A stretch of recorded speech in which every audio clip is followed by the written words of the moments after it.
All right, y'all. Welcome to the Reinvent Yourself series, season 3. For those that are just tuning in for the first time, this series is for you at home who you know that there's a deeper purpose for you to step into in your life and you're ready to make that transition. And with our intention is that you find the courage from these audios to step into what you're here to do on this planet. So with that being said, man, I'm excited for today's interview. We just did an interview offline. So here we go. That we didn't record, part 2. And I'm excited to introduce you, Matt. Matt Belair, has I can't sum up all the stuff that you do in one line, but he has a #1 podcast, I believe in 20 countries, called Master Mind, Body, and Spirit. And he's also a transformation coach. Just scratching the surface there. So Matt, welcome.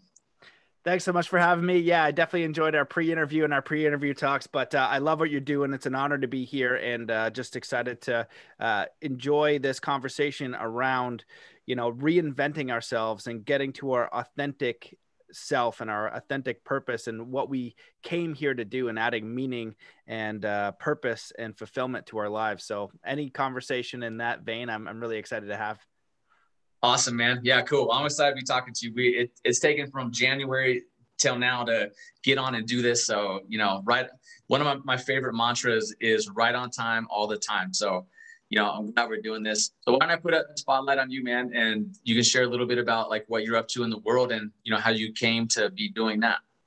Yeah, sure. So, appreciate the invite. And, for my background, I have a podcast that's reached #1 in over 20 countries, which has been fantastic. And that's come with mass censorship, getting deleted, and all this challenge that's come, through the process. And, I've recorded about 500 interviews over the last 6 or 7 years or so. And it always had the intention to interview the world leaders in spirituality, consciousness, peak performance, health, truth, what's going on the planet, solutions. And that's kind of been my life as a kid. I was a martial artist and I was, integrating mind, body, spirit when I was very young, didn't even know what it was, sitting and meditating, trying to punch trees, do the stuff that the martial artist did, and was an athlete and very curious. And so, I did martial arts in my younger years, was always athletic. And then in my teenage years, I started to read books on consciousness, meditation, lucid dreaming, spirituality, Zen, mystical experiences, whatever I could get my hands on, and just exploring consciousness. But at the same time, I only had 2 channels, and on my TV would always show people starving to death, those World Vision commercials. I'm like, how are people starving to death? Like, what is going on here? If we, it can't be that much for rice. That was immediately as like, how hard would it be for a group of people to get together and figure out some rice for these people? Cause they're acting like it's a big problem. And so, so I kind of went into this avenue around how the world was constructed. And it's interesting because there's a correlation between peak performance, hypnosis, meditation, mindset training, understanding how your mind works and operates to perceive the world and to perceive it as truth, and understand when you're being manipulated, because there's a ton of manipulation. And so neuro-linguistic programming, hypnotic patterns, all those things are amazing, and everybody should know them, and they're not taught and they're not complicated. Hypnosis is simply a more direct guided meditation. Right. So you simulated experiences, very easy and incredibly powerful to do. Everybody should be taught how to do that. Basically every pro athlete, every Olympian, every high performer uses some form of it because it works and it's effective. And at the same time, it can be directed on you en masse. And we have TV, media, newspapers, and things like that. And you can study through history how they used these psychological techniques and strategies to manipulate you. And it goes right back to the school system and what we're taught. And the school system didn't make any sense to me either. And so as I began to pick all this stuff apart, I realized that our society isn't really designed to teach us about life, to teach us about spirituality, to teach us about who we are, and to teach us to reach our highest potential. And a big realization for me came when all my friends were going to go to university. And, for me, I was like, well, I'm not going to go to university because it's 4 years of school. Plus I had to take an extra year of high school. So that's 5 years. We had this weird double year where if you wanted to go to university, you had to take an extra year of high school. So I was like, well, I can't be real dumb because you're considered stupid, right? Socially, if you go to college. The stupid people go to college in my day anyway. That was how it was perceived. And the smart people go to university. So I was like, well, at least got to go to college. So I went to college for 2 years and was still studying all this stuff, and then ended up, leaving. But it was weird because all of my friends, they weren't thinking about who they were, who they wanted to be, where they wanted to travel, how they wanted to experience life, what was most important to them. They weren't asking these questions. Not one person was thinking like this. And that's when I kind of realized I thought a little differently. And so from that point, went to Whistler, British Columbia, and snowboarded for about 7 years, became an international snowboard coach, continued training, learning, reading, going through all these different things. Went through a little bit of a depression through that time as well, because I was learning a lot about how the world operated and how horrible it was, and nobody gave a shit. And it's still like that now, even though the 2 years of this crazy experience we've been going on, a lot of people are still not looking at it, don't want to address it, think it's some sort of random event when it's very easy to figure out what's going on. And so then began traveling the world because I wanted to experience the greatest teachers I could. I want to immerse myself completely in the best training opportunity. So I meditated with monks in Nepal, survived a near-death experience in Mount Everest, trekking Mount Everest, trained with 34th generation Shaolin monks, trained with various indigenous elders from around the world, went to Egypt with the Resonant Science Foundation, and traveled to about 25 different countries, and did a lot of different immersive experiences and, meditation, mindfulness training, human performance, and things like that. And then, during that time, that's when the podcast came out to keep these conversations going. And so that's a very long-winded, I can get distracted pretty easily with the stories, but for me, is the pursuit of truth and also solutions, right? There's big problems here. There's big opportunity for growth. There's big opportunity for collaboration and peace and kindness. And how do we get to that? But how do we live a fulfilling life as we navigate a very mysterious existence? Dude, man, I love it. There's so many, you're right. There's so many wings we could jump into on that. Man, the stuff with, working with 34th generation Shaolin monks is pretty cool. I'd love to hear a little bit about that. And also, man, talk about solutions like you said, peace. And I think collaboration is a big thing that we get to embrace, and purpose. So what's your take on purpose, man, on life purpose, like having a purpose? What's your view on that? Yeah, that's a great question. And I think fundamentally the most important question anybody could ask. And again, when I was younger, I was going my journal and I'd be like, what's my purpose? Why am I here? I'd always think about that. Like, do I have a purpose? Is it one direct thing? And I would constantly, reflect on that. I'd really contemplate on that question. And it's so important for us to do, because if you don't figure out what your purpose is, somebody's going to figure out that purpose for you. And I kind of see society as this goldfish, right? People are just swimming with the current, and they're just going to go along with whatever their culture or parents, whatever want for them, never really integrating who they are, what their values are, who they came here to be, and what they came here to experience. And so to me, that's going to lead to unfulfillment and sadness and a lot of regret when you die, because you weren't honoring who you are. And it's my belief that there's a creator and you were created on purpose. So some powerful thing created you. You have the breath of life within you. You are a part of this bigger thing.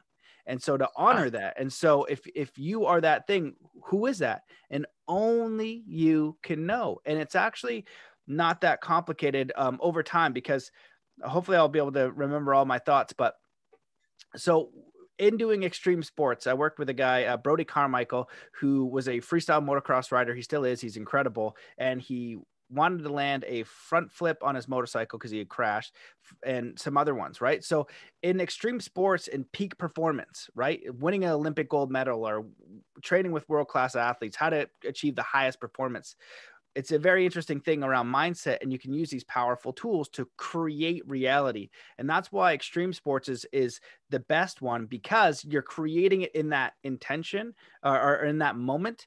And in basketball, you can miss the shot, but you're not going to break both your legs simultaneously and die. In extreme sports, you have very high risk. So your certainty in your ability to create your reality and have faith is a very special and unique process.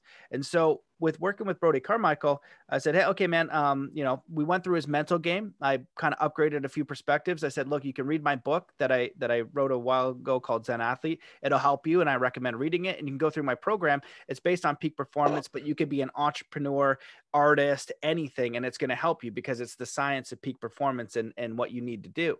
And I was like, but all you really need to do to achieve this is you need to visualize it an hour a day, every single day until you can land it.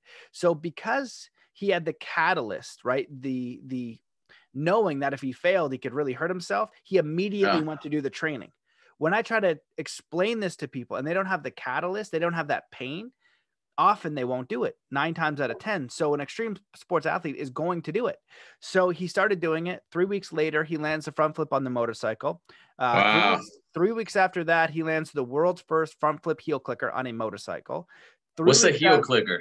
Just for so I can visualize it. Yeah. So you take your heels and he's doing a front flip and he clicks his heels together while he's on the bike doing a front flip. It's like his ass is like off the seat and he's just like holding on. Yeah. Well, you got to kind of see it. Yeah. Cause I don't know. Like, it's like, so he takes his butt and then his feet come up and clicks his heels. And dude, then that's crazy. It's insane. Yeah. And then 3 weeks after that, he lands the world's first front flip Superman on a motorcycle. So off the front, hanging out, doing things that have never been done in this reality. Wow. Right? He's doing never been done things. And so that's his version of it, but you could have your version of that. Right. And so there's another example, like, Dr. Joe Dispenza helping people understand that they can cure themselves of really serious and sometimes terminal illnesses through meditation. Now, it doesn't mean it guarantees it. It increases the probability. So none of this training guaranteed he would land that, but it massively increased his probability of success. So in spending a lot of my life figuring out how to do that, I realized the most important way for you to use that is toward your life purpose. You use all of those tools of peak performance and everything we know about mindset and doing the impossible, and you do it toward your vision. And your vision isn't a set point. It is a direction. So most people, when I was talking to my friends, it's still the same thing for 90% of them. They still haven't, considered these questions, but who are you? What do you want to do? What did you come here to do? What are you passionate about? What kind of difference would you want to make in the world, right? What does your life look like with infinite potential? What would you do if money were no object, right? If you could cure or fix one thing in the world, what would that be? And you just go through this series of questions. Most people don't know if they're going north, east, south, or west. They're literally just following the schools of fish, which whatever their society or upbringing or opportunity has to go get money, right? And that's it. And in the Bible, it says that you can't worship two masters. You can't worship, I can't remember what the money one is, and God. It's not Baal. That's a different one. Mammon. You can't worship Mammon and God. So what they're doing is they're just trying to get money for money to survive. Now, I understand we need that to operate, but it shouldn't be your number one priority. Right? You got to balance it out with these questions. And that's how you get into the faith aspect. And the reason why I bring up the Bible is because I just did a law summit and because of all this stuff that's going on. So I interviewed 21 experts from around the world about law. And apparently the contract on the planet is the 1611 King James Bible. And the reason why it's that Bible is because the Queen swears her oath on it. And the Queen still has a lot of power in this realm. And so if you go into courts and things like that, and you understand that, so there's a lot of Bible references. So I might do that. I grew up a Christian and kind of was like averted to religion because I knew how they distort religion. But now coming back to the biblical text and the teachings of the Bible, the teachings I love the teachings of Buddha for a long time because of compassion and kindness and training with the monks and also the indigenous elders. So taking it for what it is. So I'll just throw in that caveat. So anyway, most people think that, they don't know what their life purpose is, and it's not that complicated. And I have one friend who's so analytical. I ask these questions. What would you do if money were no object, right? If you could do anything, like design your life, what does it look like, right? What are you passionate about? And just go through these questions. And so my friend is so analytical. I knew that he wasn't going to be able to answer any of these questions. So what I did was I just did a off the top of my head guided meditation. And I kind of guided meditation is hypnosis. Is pretty much the exact same thing. And I just got him to focus on his heart and ask his heart to come forth and talk and take over his body and to answer the questions. Right. And so you can do this really easy. If you take 5 seconds and relax your mind, you imagine a lemon in your mind and you bite the lemon, your mouth will water. Or if you put your attention on your hand, you'll notice your hand. Your attention goes, where your consciousness, attention goes where your consciousness flows, or something like that. But anyway, you can experiment with it. But most people don't. Like I've done a lot of crazy training, but just even one simple one is I'd sit in meditation in my room and I put my consciousness, in the corners of my wall. I put it in my bed. I put it in my dog. I'd put it into my town. I would put it into space. And so you can explore these different ideas. Consciousness is non-local. And so as we were going through this process, he finished and he cried. And he's a grown man. He's not a very sensitive kind of guy. And he said, that was the most powerful thing, I've ever done. Thank you so much. And his answers were beautiful. And I knew immediately that when I did that, that was a unique experience, because I study hypnosis. I go through tons of guided meditation, any kind of therapy out there. I'm going to try it. I don't care how weird it is, because I want to know how effective it is. Right. Yeah. So, I've tried them all, and I was like, nothing exists like this. And it's so powerful. And all we're doing is that when I ask you, what would you do if you were infinite? What would you do if money were no problem? Right? What would you do? Well, the conscious mind, its number one job is to keep you safe and keep you alive. And so in order to do that, you need to eat. In order to eat, you need money. So when I ask your consciousness that question, your consciousness goes, nah, you're not going to trick me, buddy. I'm not going to go into your woo-woo nonsense, because I need money to eat. You're not going to kill us. I'm smarter than you. So it distorts the answer, or sometimes, interesting, or it blocks the answer altogether, because it's trying to save you. It's wild, right? That's why you look both ways across the street, things like that. So you need to bypass that. And how you bypass that is by bypassing the conscious mind, which all you need to do is you go into a state of relaxation. And that's why you do hypnosis or guided meditation, because most people can't do that. And all it is just relaxing the mind and body. Then you take the focus into the heart and you ask the heart to give the answers. Right. So now the heart comes forward. The heart knows you're eternal. It knows you're infinite. It knows you're connected to the creator source and this powerful, life force that breathes within you, and you're capable of anything. It knows all of those things. So when you ask the heart those questions, you get a totally different series of answers. And I've done this with hundreds of people. And they're always the same answers in their own unique way, because when we get to our authentic selves, we don't need that much. We need clean food. We need clean water. We need meaningful and purposeful work by our own definition. It is not a set point. It is a direction that expands over time. And it might take 5 years, 10 years, 20 years, and 30 years, or whatever the case is. But when you're connected to that direction, that's how you live a fulfilling life. Because you don't know, the universe is going to, if you're on a boat, for example, you're going to hit different islands, different experiences, different people, different setbacks, different opportunities. The universe is going to, collaborate and conspire for your success, but also give you the tools and lessons and challenges you need to get to that next level. And all the while, you'll know you're building something meaningful by your definition. And that's when you add in all of those tools of peak performance to be able to achieve that, just like Brody Carmichael did for the front flip. Use all those tools for creating your reality. And it goes from not from what can I get to what do I give? How do I collaborate? How do I solve a problem that will benefit others? And know fully in your faith that you're going to be taken care of, that the universe will support you financially. But I've always been on the side that the universe will support you with enough. Abundance is great. And you can have massive abundance. That might be a byproduct of it. But if you just have the mammon, the money, right, and no purpose, you're soulless. It's meaningless. And so if you're soulful and meaningful, when you pass on and you honor your life that you were given, you are going to be very proud of yourself by your definitions, not by something outside of you. Dude, I love that. Like, the key thing I hear when you talk about that is fulfillment. It's two things really: fulfillment and contribution. And it's like, you can look in, maybe if you're not you, but if someone's like working a 9 to 5 where they are working someone else for someone else's vision, then you get to the end of the day and it's like, okay, maybe you do have your needs met. And I understand that, like, the thought of leaving that job is scary because you do have to have money to eat. And so in one sense, your need of money so that you can buy food and shelter is being met. But the question is that for me, I just can't get away from is this fulfilling? And in fulfilling has to be contribution, that you have to be doing something that in your heart, is contributing in a meaningful way. And I like the idea of thinking that I want to be used up, like I want to get to the end of the day and have been used up.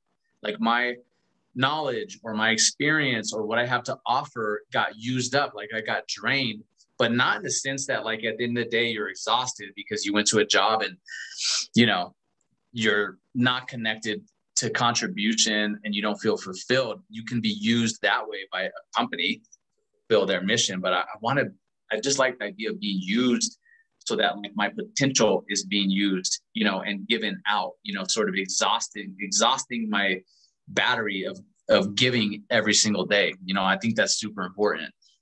Yeah, I love that idea. I was just going to add on to that, just, talking about like when you're in that job and you may not like it. I've coached so many different people, just give yourself a bit of time.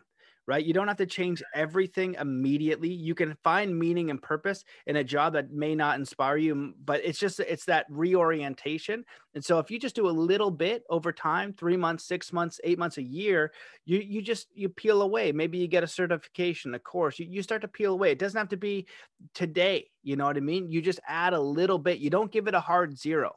I was talking to one of my old friends and he was saying to me, he's like, I haven't done anything that I'm really proud of myself for a while. He's got a lot of talent, a big heart. And I said, buddy, just don't give it a zero. These opportunities. We went over 10 things that he'd love to do. And, that was a long time ago now, and it still has done nothing, towards that. And I said, you just need to chip away a little bit. That's the idea, because you're going to be led. And then also, I love your concept of being used up. That's that faith part. One of my main prayers is, Spirit, please guide me today. Show me how I can make this contribution. Show me a way that I can be used today for the highest good of all. Right. So I'm open to being led, and you see when it's obvious what there is to do, because you can do good in your job. Right. And that's really what my indigenous teachers taught me, is like, there's always opportunity each and every day. Is wherever you are, that's your opportunity to do good when you see it. Right. So it could be just being supportive to a coworker, you know what I mean? Being in that environment, right? Working towards something. So I had a goal to travel the world and I sold cars. I didn't really want to sell cars, right? I would have loved to just have that money, but I had to work towards it. Right. And I know that years later, people, reached out and said I'd impacted them in a positive way, because I was just being authentic and being myself and not hating the experience. This is necessary for me to get to that next level. And so it's just one thing I want to add in there. It doesn't have to be immediate. So many people want it quick, but you change your direction a little bit. You consider that over time, and you will be in a totally new location. 1 year, 2 years, 5 years, 10 years. And that's how we want to be thinking about this and making those little steps. And the universe will respond. Dude, I like it. When you say that, what comes up to me is like, whatever situation you're in right now, whether you love it or you wish it was something different, you can't resist it. Like, resistance is what's going to keep you or bring you into a state of not enjoying life. But like you said, if you're selling cars or doing whatever you're doing, you get to fully embrace that. I think there's a lot of freedom that you can create for yourself in any situation when you don't resist it, right? When you just choose it, like whatever this moment is, just choose it. Choose it as if you designed it to be exactly like this. And when you choose it, like that resistance goes away. There's a little bit of peace and freedom that comes with that. And I think you can create a window of like a space to move into where you can create, but you can't do that when you're in resistance to whatever you have. I also like that what you said, it doesn't have to be overnight. Like, you don't have to transform your life overnight. It's not really possible to do that in one night. And I think fulfillment, a little tiny shift in how you're operating today, you can create fulfillment. Like you said, if you sign up for a course, just the fact or the act of taking 30 minutes and going online and looking at different courses, that's a little bit of progress, and you're able to maybe create some freedom in your mind that way. Like, you know what, I am going to work toward this. Let me go research some courses. And then maybe a week later you sign up for one. And like that act of signing up for one, sure, you didn't quit your job, or sure, you're not a coach yet, or whatever you want to, a realtor, whatever it is you want to be. But just the fact of like starting to move towards something, that's fulfilling. That can create a spark inside of you, a little bit of freedom. Yeah, absolutely. Action is 100% the key to all of this, and just little bits of action and following that inspiration, right? And the other nice thing is you can't make a wrong move. You know what I mean? If you are following your inspiration, you cannot literally make a wrong move, because you're just going to be learning something along the way. You make a wrong move when you know you're doing something wrong. And that's right. it, right? That's it. When you know it's wrong, you know it's not the right choice, you can feel it in your gut. You need to make a change. And that's where we're at right now in this world. It's really a battle for our soul. And it's an individual battle of like, you know, we see these compromises, you know, little compromise here, little compromise here. Then all of a sudden, you know, people are working these jobs that cause great harm in some sort of way for money. And a lot of the jobs that are high paying do that. And so, you know, when we compromise our soul little by little, sometimes we might even lose that. And so, you know, keeping your integrity, keeping your soul intact by your own definition, knowing that you don't compromise moving forward, is an incredibly rare, beautiful, and empowering way to live. And it will be much more rewarding over time, more than any material, any sensation, any worldly desire, to keep your soul intact. It is the most important, rewarding, and amazing thing. And that's why this place, I think, has to be a mystery, because I've been fortunate to have very mind-blowing, incredible experiences, you know, in my travels. And some of them have been mystical, some of them have been unbelievable. And you look at the new age community and what's going on out there, some of it I'm down with, and some of it I feel like is not so great, because I have the martial arts background, which is kind of like very grounded. You know, we need the one part mystical, but we also need the one part where we're pounding the pavement and we're, you know, grounded, and we're really practical in our approach for success. And then I like the Zen side of things is, can you be at peace with where you are? You know, and when I think about Zen Athlete, when I wrote it for kids. Although every adult should read it, I feel like you teach this to kids, and they always get it. You know, one of my athletes would have won Olympic skiing this year at like a very young age. She was a prodigy, and every time I taught it to the kids, they really understood it, because they didn't have to unlearn anything, right? They understood the power of it. And so when I broke it down, it's like, okay, well, if you're going to shoot a basketball shot, first thing is to clear your mind. Right? Most people cannot do that. A person who is able to clear their mind and a person who can't, it's a fundamental shift in consciousness and the quality of your life. The second thing is visualize the shot going in. Well, what that teaches you is you influence your reality. You don't always get what you want, but you can influence it through your will. And that's a beautiful thing. And so the person understands that fundamental shift in the quality of their life. The third thing is they miss the shot. Well, what's the most powerful and positive perspective you can have? So you're not always successful, but it's how you respond to a situation that gives you your power. And then finally, is that overall perspective. If you can be whole, complete, harmonious, and full of self-love and worth and faith wherever you are in the process, that's, again, a very empowering way to live as far as a perspective, because this is a mystery. It's like saying to, you know, my daughter who can't ride a bike, she's 2. Well, you're not good enough because you can't ride a bike. Well, then she can ride a bike. Or you're not good enough because you're in grade 1 and you don't know how to spell. Oh, well, you're good enough in grade 6. But then you keep going further down the line. Oh, you're good enough when you graduate high school. Really? Is that when it is? Or is it when you do your first business, when you're 25 and you have a family? Is that when it is? And you begin to see very quickly that there's never this point where you are automatically fulfilled and have enough and you're worthy. It has to be at any point and every point. Love it. Dude, absolutely. And the third one that you said, I just want to touch on that about like, how do you respond when you shoot that basket and it flies out? Because we can so easily go on this like emotional roller coaster if we're basing our sense of self on the result. Basket didn't go in. Shit, I'm a shitty person. I suck. You know, I didn't shoot like my buddy did or whatever. Or on the flip side, I think it's just as dangerous. Like, I made the shot. Great. I'm a great person. I'm really good. You know, I'm on top of the world. It was a great day. And then it's like your emotions are riding on a result, and you can't live like that in a harmonious way, you've got to find a way to like root down and already like shoot the shot. And then whatever happens, like it went in or it didn't go in, but I'm the same person. I'm a great person. I'm working towards something great, whatever. Let me get the ball, shoot it again, and just see what happens for the sake of seeing what happens, not to feel good or feel bad, you know? Oh, well, I'm so glad you gave that analogy, because one that I give, and this is from a performance background, right? Because a lot of the work that I did when I was training athletes is how do you perform at the highest level under pressure in competition? How do you rise to the occasion? How do you overcome self-doubt? How do you overcome self-sabotage? A lot of people will come to me always placing second, you know, because they would just basically sabotage themselves. And the example that I give was like, let's just say LeBron James was shooting a free throw for the game, you know, winning. He had to sink both or some scenario like that. And if his identity is on the line, if he's like, oh, well, if I miss this, I'm worthy, I'm nothing, you know, he's going to have more stress going through the body. Yes, it's a high pressure situation. Yes, he wants to make those shots, and that's his intent. That's his craft. That's all good and positive stuff. But if he misses, like I'm the biggest loser of all time, much more stress hormones go through the body.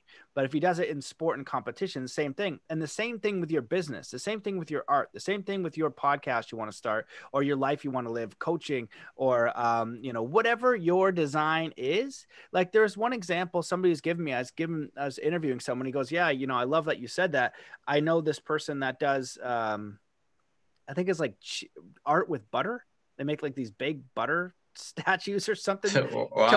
Totally outrageous, you know, and they do really well. Like who would think of that? And like, you know, there's this guy, there's a Albert's Donuts near where I am. And I can't remember where he came from, but it was a communist country. And so we were kind of chatting about all the current events, and he knew anyone who's come from communism or socialism knows exactly what's going on. And so him and I are having a good conversation in the store, and he goes, and I was telling this to my buddies, and he goes, can you imagine him as a kid, right? Being like wherever he is, communist regime at the time. And he goes, I'm going to go to Canada and start a donut shop. And he makes like these, everybody knows these donuts. They're the best donuts around. And it's like this ludicrous idea that was brought into fruition. And, but it was his. Right. And so it's following these inklings and these feelings and just getting really authentic with who we are and not compromising that. Right. Like, you know, working a job to pay the bills, that's not really compromising. That's doing what you have to do to survive. But your heart and your soul and your spirit is still intending. Spirit, show me a way. Right? God, creator, please guide me. You know, these are my passions. Show me a way to be used up. Show me a way to provide value or purpose to people. And these are the things that I enjoy. Help me find my way wherever you are. You know, with the coaching group that I'm in now, like I'll always talk about these prayers to where you want to go next, because there's always a next. There's always the better you get, the more you succeed or fail. There's always a next that you want to call in. And that's that faith and that reaching out to spirit and whatever that prayer is, you know, guide me a way to, you know, start my first podcast, or, you know, there's a book in me, you know, I know I want to write a book, you know, can you please guide me and how do I get the story out? Because I know the story will provide value. And it's reminding me when I was training with the monks in Nepal. So I went to Nepal. I wanted to go to Tibet, but Tibet is still occupied by China, which I didn't know at the time. So it's a really weird tour. And apparently they stole, like, they have these hidden libraries of like ancient knowledge and all kinds of mystical stuff. So when I went to Egypt, I learned a lot about ancient civilizations and cultures and hidden libraries and the occult and all this kind of interesting stuff. But they apparently have a lot of knowledge. But anyway, I was talking to one of so what I would do is I teach English in the morning to kindergarten grade 1 type of kids. And that was harder than I thought it was going to be. And then in the afternoon, I would have conversation with these older monks that were deciphering these ancient scrolls. And they said, it's now time for the world to hear what these ancient scrolls have to say. And so we'd have conversations about life and Buddhism and things like that. And so the one time I hadn't written the book yet, it was in the process of writing. I said, you know, I'm writing this book because I want to empower children and I want to empower people to connect with themselves, to know their purpose. But I'm gonna Trojan horse it through sport. So the kids are gonna think they're gonna get better at sport, which they will. But the whole entire point of the book is for you to know your purpose, know who you are, and then work with yourself, spirit, highest potential, and mindset, smashing limiting blocks and all these things that culture puts on you to prevent you so they can go succeed in life. So that's my intention with the book and what I'd like to educate. And I'd love it if like 1 million people read it. but I heard in Buddhism that desire is the root of suffering, right? As one of the causes of suffering. So how do I like will something positive to the environment without desiring it? And he Yeah. said he goes, that's not desire. And I said, what do you mean it's not desire? He goes, it's not for you. You're doing it for someone else. He's like, that's not desire. Right. We mean selfish desire. I need this. I need to sell 1,000,000 books so I can get a house, which Right. I like those things, but that's not the purpose. That's not the intent. That's not the spirit of it. And so that was an awesome distinction that I learned, because in Zen and martial arts and peak performance and spirituality, it's really this, intent of willing something beautiful into the world with this surrender of the guidance of spirit, right? This very middle way path, because you can't sit in your butt and do nothing, right? But you can't grasp hold to the thing you want. And that in extreme sports too, where, I remember being in Whistler, and I was getting better because the jumps they had in that park are massive. They are huge. And so it's my second year there, and I'm starting to get a little bit more comfortable in that park. But I hadn't done a backflip over this jump. It was like 70 feet. It's freaking enormous. And so Damn. this kid on the chairlift, I'll never forget this. When you go over in Whistler, you've got like this chairlift that runs over the park, and it's awesome because you see these amazing snowboarders just doing the best tricks, right? So it's so fun. And Wow. this kid is going over, he goes, do a backflip. And I was like, no, I'm trying something else. And he goes, oh, and he's so sad, right? So I was like, you know what? And I was like, because I'd been thinking about it, right? And I was like, all right, fine. I was like, I'm just gonna do it. And so I go, okay. So I drop in, do a backflip over probably 60 or 70-foot jump, and I'm upside down, and I can just hear this kid from the chairlift shouting, "Yay!" Because I love it too. I remember being a kid and just want to see people do backflips. Right? I stick it perfect, and I'm super stoked, and I was afraid. But the whole point of doing a backflip, the bigger it is, it's not the most difficult trick in the world. It requires the most amount of surrender because you got to go upside down. And the bigger the jump, the more you got to relax into that. I can't whip it around, right? I can't grasp onto the result of going upside down, then right side up. You know what I mean? Right. So Yeah. like when we're trying to create, it's the same idea where we also have to release it into the world and let it be what it is, but have faith that's coming, and we're going to be redirected, how you could redirect yourself from the air or something. So it's intending it, it's moving into action, but there is a surrender piece. And that's that kind of balance, there's a quote in the Bible that says like, pray as if you already had it, pray for the things that you need, but also be grateful for what you have. Right. And so when your intent and your life purpose and your values are all set, where you've got good family, good relationships, good clean water, knowing that you can adapt to whatever circumstance that you are facing out of fear, knowing that you're going to figure that out and do it from an empowering mindset while thinking, how can I contribute?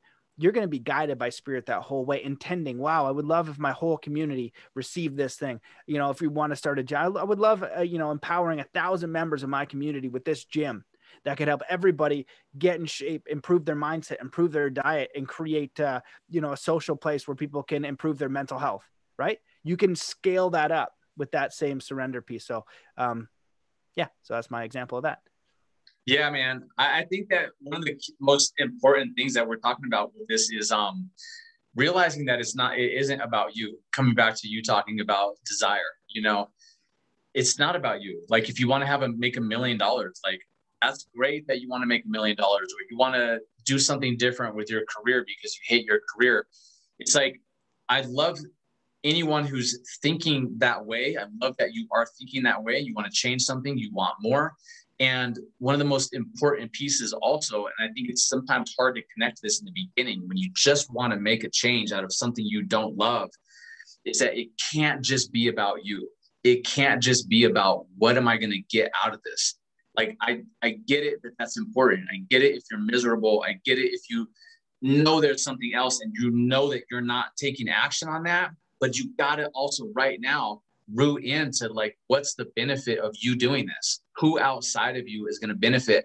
Even if it's just like as simple as maybe your spouse, where maybe you're in conflict with your spouse because you're in conflict with yourself.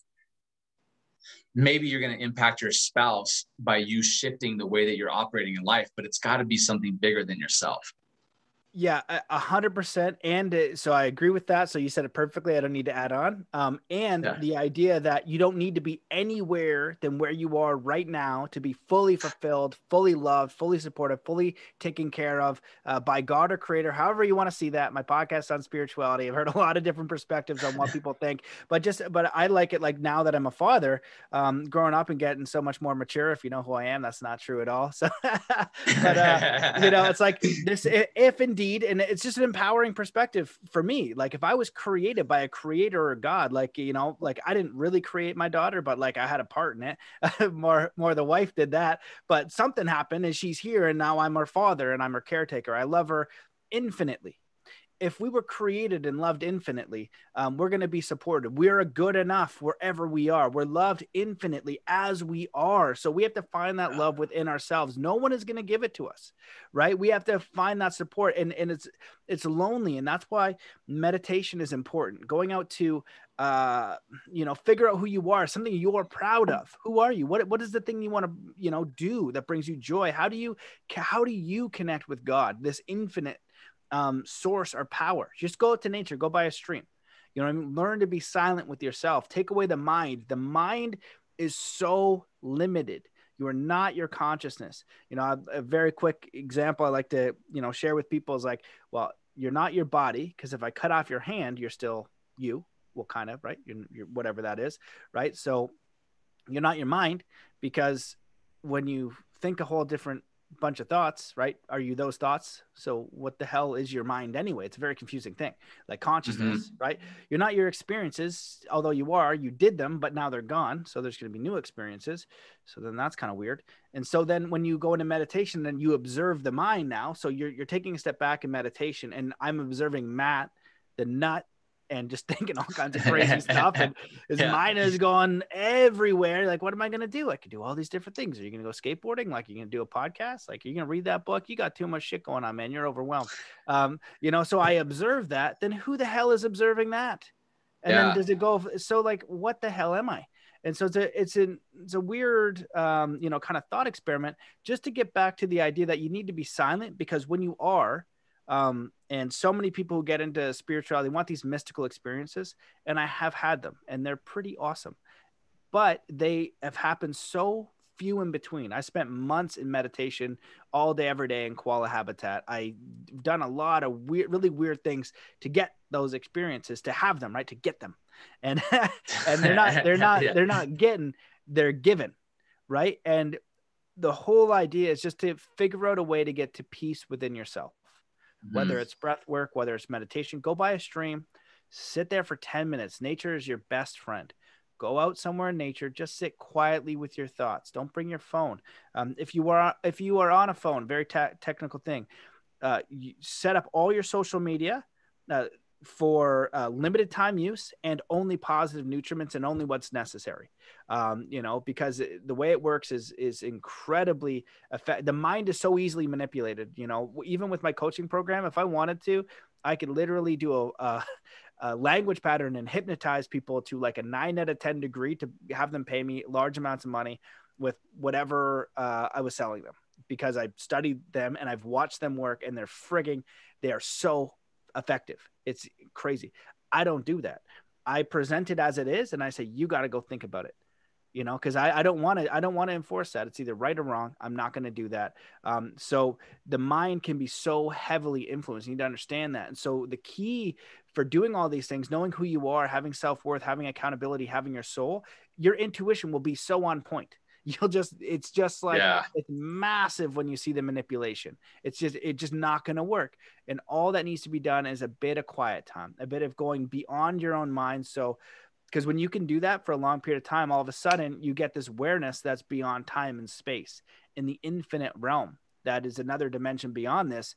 And it's real, and that there's life beyond this. And it's very empowering. But then you come back to the quote unquote real world. And that's when you're like the master observer or student. It's the University of Earth or whatever, right? We're learning. And that's why it has to be a mystery, because if we knew what was going on, we wouldn't have any learning. So what are we learning?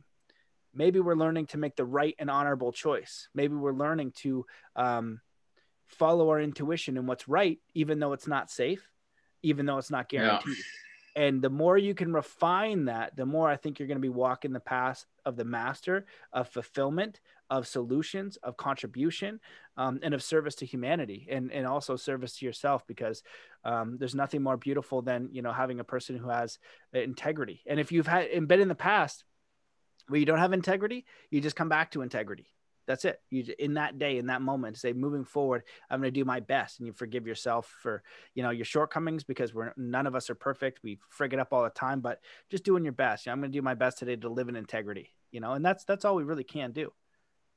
Oh, dude, that's a whole nother topic too. I would love to get into maybe another conversation, integrity, because it's so important, man. And it's so deep. It's like integrity in what you say to other people, integrity in doing what you say you're going to do. I said, I'm going to call you at 5. Did I call you at 5? Integrity in, you know, sharing what you have inside of you. That's, you know, using your voice, integrity and honoring your purpose. And also there's something powerful about, like you said, we're not perfect. We do F it up.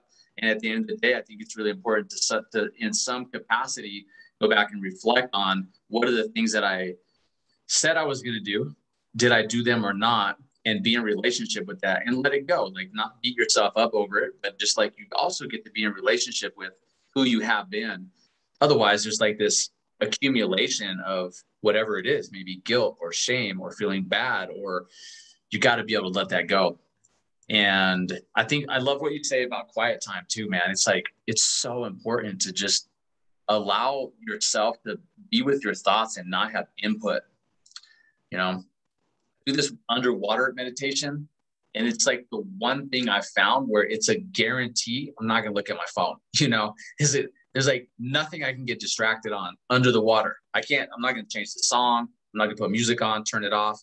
Like, it's the one place I can go and just guaranteed I'm not going to have any input, man. And it's so fascinating to just lie there and just be with all the thoughts, man. So many thoughts, and just some time doing that and allowing those thoughts to be processing them. And I come out so much lighter and freer in my mind, because all that subconscious stuff that's going on is just, I don't know, it comes to the surface in some way. And then, you know, I can move past it and get into like, what am I really up to right now? Because it's not my thoughts.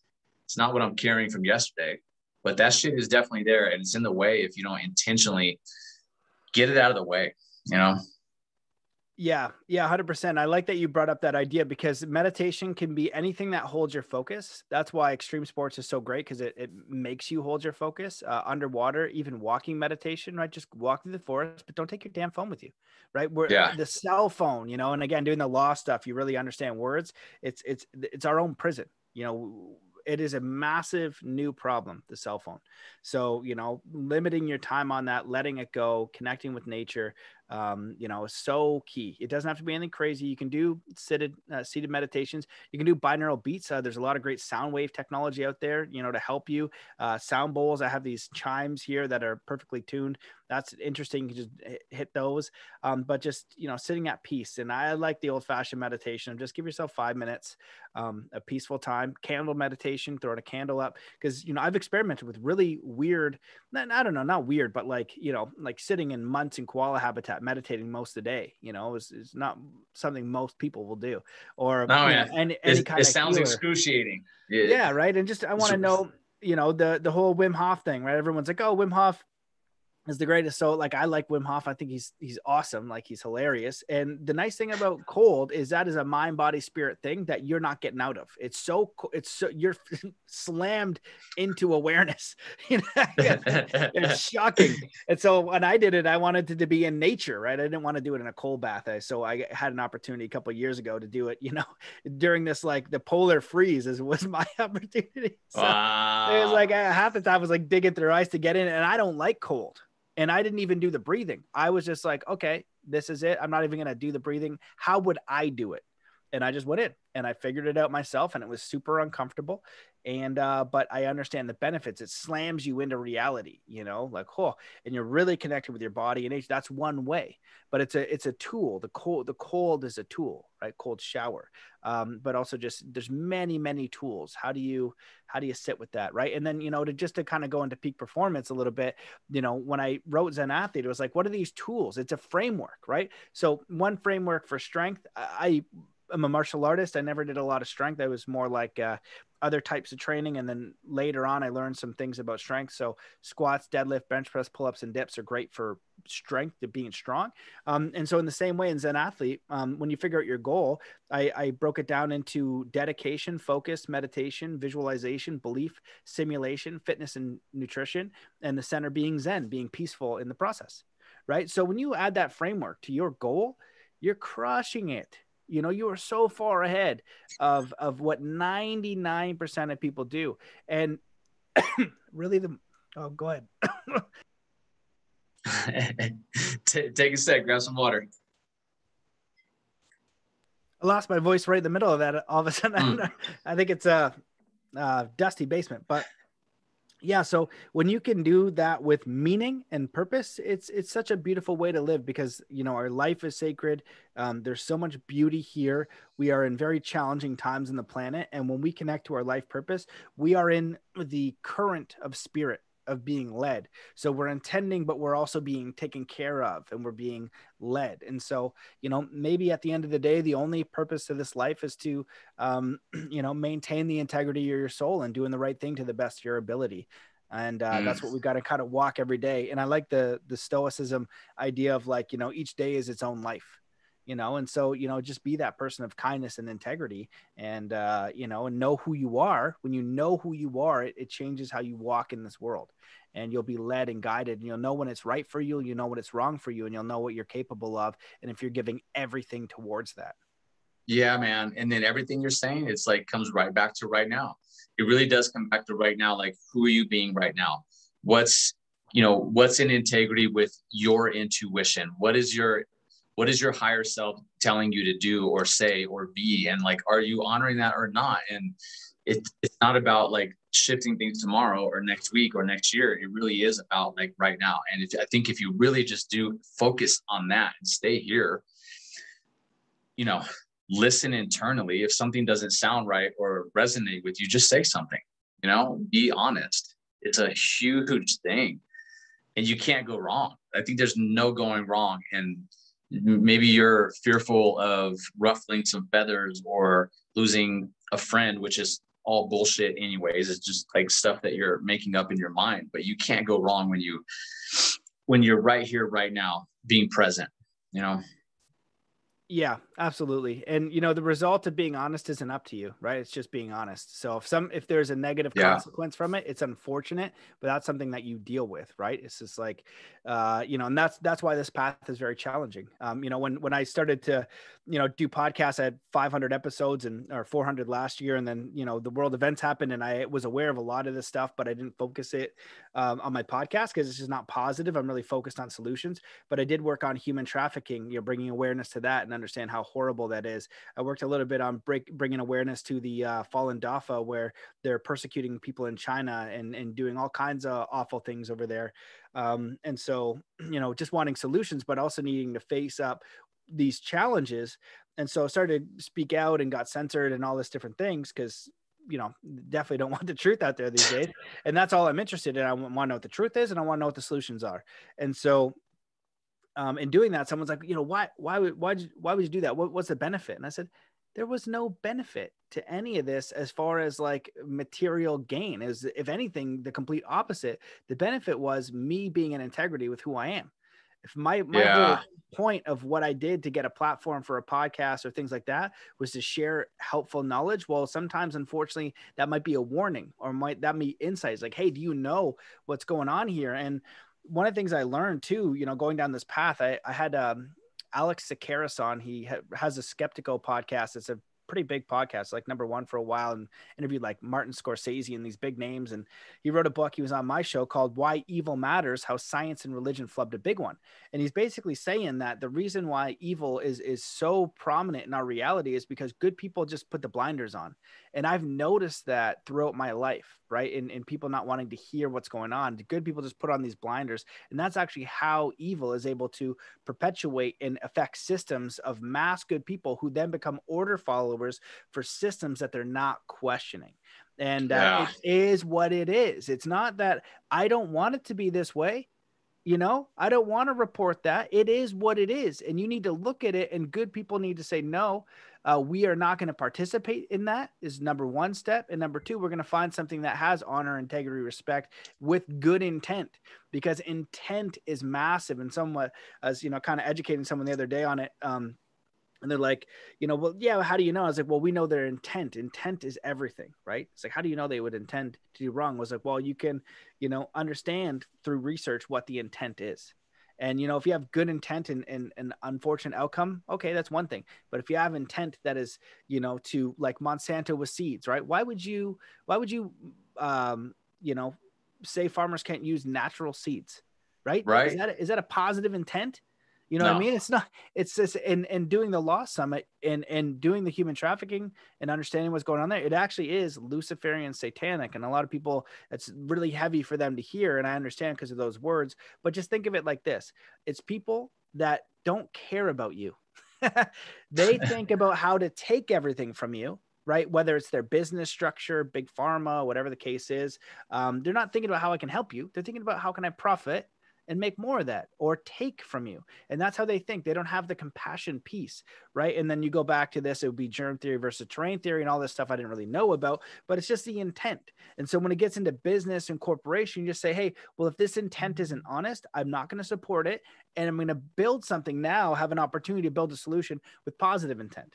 Right? With positive solutions. I got to put my energy and time there, but I also recognize I don't want to support or participate in that.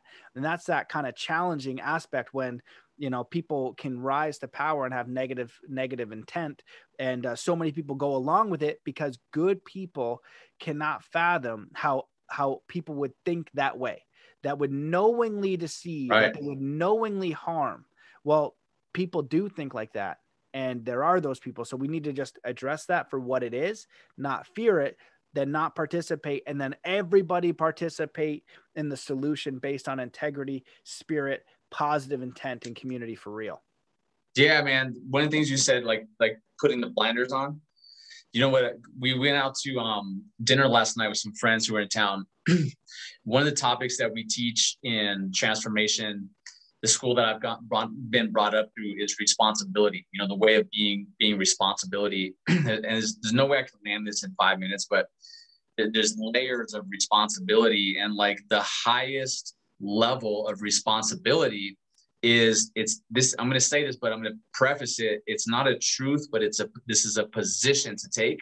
And the position is I'm responsible for everything, and it's a lot to digest, because it's like, how can you say I'm responsible for trafficking, right? When you're talking about trafficking, or how am I responsible for 9/11 or things like that? And when we do this lesson around responsibility, sometimes students hear it like you're at fault, like it's your fault that happened. It's like, no, it's not your fault, but it's a position to take, and a series of questioning, even rather than finding an answer. Like, how are you responsible for trafficking? You don't really have to have an answer for that, but it's more about asking that question internally. How am I responsible for trafficking?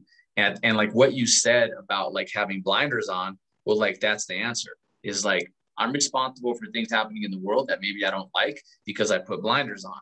Maybe, right? If you know something about organic food or versus Monsanto seeds, and maybe you're buying this food that is low quality, but you're choosing that because it's $1 cheaper, then there's that's maybe your part in how you're responsible for a company like that thriving. So anyway, it's a deep topic to get into, responsibility, but just triggered it when you said, having blinders on and pretending. It's like, what are you pretending not to know? Yeah. And that's a huge key. I think that's another distinction for what I consider like an awakened person, you know, awakened or enlightened or whatever, is they take responsibility for everything that's going on in their life, because if they don't, then they're a victim and they can't respond to it or change it. And so it's like, Yeah. what is my contribution here? And we can't fix it. It's greater than us. So entire thing's greater than us, but we can take responsibility for who we are, what our choices are, and our understanding. And if we can do that and live in integrity, that's it, right? Because if I could push a button to end human trafficking, I would, and starvation, I would. And I spent a lot of years being like, you know, my best friend would say, you know, you put the weight of the world on your shoulders, because I'd look at it and like, this is so awful. How do we fix that? You participate in the way that you can through your life, you know, set a good example by being the example, right? So if we're in a world where everybody's out of shape, which is a high number of people, and everyone's maybe overweight and things like that, just be the example of fitness and integrity and healthy eating, and show that example. And the more people are lost and on that other side of living poorly, the more your example matters, right? And that's Yeah. where it's a very challenging place to be, to, right? Because you're kind of like the you know, the outlier, but it's a positive thing. So that the people who gravitate toward, you want everyone to gravitate towards that health and that responsibility and that accountability, but unfortunately that's not up to you. You know, what's up to you is your own decisions, your own life. And I feel like that's what we have an opportunity to do here. And as solutions come up and there's opportunities to participate, we can do that. And each and every day, I feel like we're going to be presented those opportunities to stay within our integrity. And that's what we do. We stay within our integrity, continue to make those choices. And that's how we create positive solutions here. Yeah, dude, I love it, man. Dude, you know what? We're coming up on the like top of the hour here. But what I love about this conversation, I mean, it just feels like it's been flowing, and there's so many branches of things to still talk about. So I love, like, there's a side of me like, dang, you know, we got to keep going. And then there's a side of me that's like, well, it just opens the door for like another talk, another conversation, you know? Dude, I appreciate you, man. And I know that you're offering so much to the people that you're working with. And at the same time, like, you don't have blinders on when you see something that's not right. Like, what I respect about you is that you dive into it and you go like maybe outside of what your lane is per se, whatever that means. And then you do like a law summit, you know, and you bring all these guys together, girls together to talk about that or trafficking. So, man, I respect you so much for that. So let me do this. Let me just give you the spotlight for a second. I know that you have like a gift that you're offering the audience. So go ahead and plug that. And also, if you want to plug the Law Summit and like how people can find that, if that's still available. I know we didn't talk about that, but I think it's important too. You know, feel free to plug that as well. Okay. Yeah. Well, I very much appreciate being here and the kind words. You know, the Law Summit just became out of necessity. And so because I'm only know a little bit, I have to give my intent to the creator to be guided. And so I just say, show me how I can be of service. And, you know, as I was trying to find solutions to all this stuff that's going on, it came into legal. Right. And when you unpack the law and what it is, it sounds boring. Everybody thinks about lawyers and acts and statutes in the bar. It is not that at all. It is uncovering like a world system that is enslaving us. It is the law system and the bar and the legal society. They have caused more harm than any other society on the planet. They are the problem. Lawyers, judges, all of them.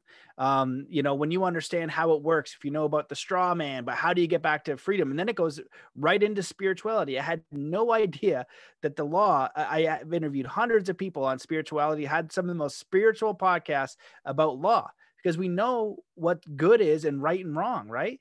But when you go to the judge, if it's not another person on the other side, we're not talking about killing people and stealing their stuff and stuff like that. That's wrong. We all know that. It's common sense, common law. It's common sense. We know that. Everybody agrees with that. But then why are we paying acts, statutes, taxes, fines? People are saying you must do this with your body. Well, if someone can say they can do that, I would be their property, right? I'd be their slave. So am I your slave? Right? Why can't I make my own choice? What's happening here? So that's what the Law Summit's about. So just plug in Choose Freedom Law Summit. We did it for free. Now I believe it's like $10. You can do donations. So we did about 3 months of it, and we just did it off the side. So if you can't afford $10, just hit up Beth Martin. She's my co-host, or I will give it to you for free. It doesn't matter. But if you have $10, that's awesome too. But I highly recommend people who want solutions to what's going on, because we have a community of people working together. And that's key to understand these deceptive systems. And it's just like psychological operations and things like that, or jujitsu. If you don't know what I'm doing, I'm going to break your arm. I'm going to deceive you. I'm going to get your body to take an action that you don't know what the outcome is. That's what's happening, this deception. That's the whole law world. And so when we uncover that deception en masse, it holds no power. It's like the Wizard of Oz, and it is unraveling. So it is like, do not pass go, do not collect 200. If you are looking for solutions, I highly recommend that. It'll lead you to other teachers. It'll lead you to other spaces. It's not the only space, but we have phenomenal teachers in there that will at least get you on the path quickly, because it can be confusing. So I highly recommend people check that out. And yeah, so it's fantastic. And then, yeah, as far as, the gift, I put this together. I was trying to figure out how it can be most useful. I think that the quantum heart hypnosis is the best, most powerful experience to know your life purpose of anything I've ever done. Not because I created it, because I test everything and it came out randomly and it just works the best. If you want to be strong, go do deadlifts. You can go do bicep curls, but one is better than the other. Yeah. So Yeah. the quantum heart hypnosis is one of the most powerful experiences ever to know your life purpose, because of the result it gets. So you'll get that. You'll also get a success hypnosis, because everybody wants to know about a success, right? So how to implement some, mindset around success. So I included that one for them, a morning meditation, and then also a sound bowl brainwave entrainment. So you kind of got everything there to kind of get to dive in, to make it your own.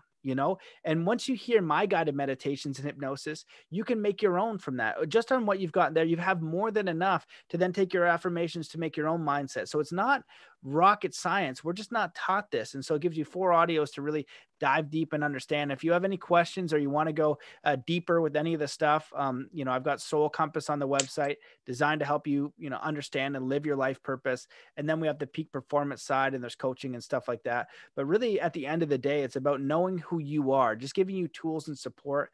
And man, if you don't know what your life purpose is or your direction, just go through the Soul Compass, go through the Quantum Heart. Literally in like a couple days, you'll have more clear. I literally talk to people sometimes like on an hour coaching call. They're like, I have no idea what I want to do with my life. And then at the end of the hour, we're like writing up the chapters of their books.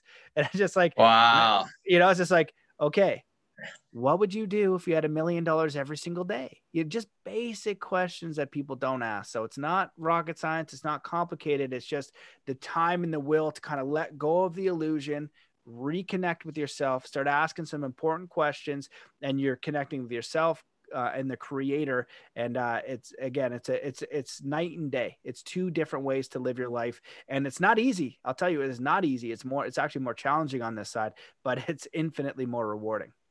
Totally, man. I love that. Matt, man, this is awesome, bro. Thank you so much, man. Every time I talk to you, it's just, uplifting and educating, inspiring, energizing. So, you're doing great work, man. And you're also doing great work. And behind the scenes, you're doing the inner work to keep yourself energized and positive and like giving. So I see you for that, man. And thank you. And, thanks for coming on today. I freaking would love to talk to you again. So this is the point always where I invite the audience, if you're watching, before you go move on to the next thing, like go take action, go grab the download, and then don't just download it and let it sit there. Like actually pause for a second and dive in and start listening, or schedule time tomorrow morning or tonight to actually take action. Because none of this matters when it's just sitting in your brain. It matters when you take a piece of it and go implement. So find one thing to implement and go do it now, y'all. But have a great day, everyone watching. And Matt, bro, much love, man. Right back at you, man. Thank you so much. Dude, absolutely. We'll talk again soon. All right. Peace. Peace.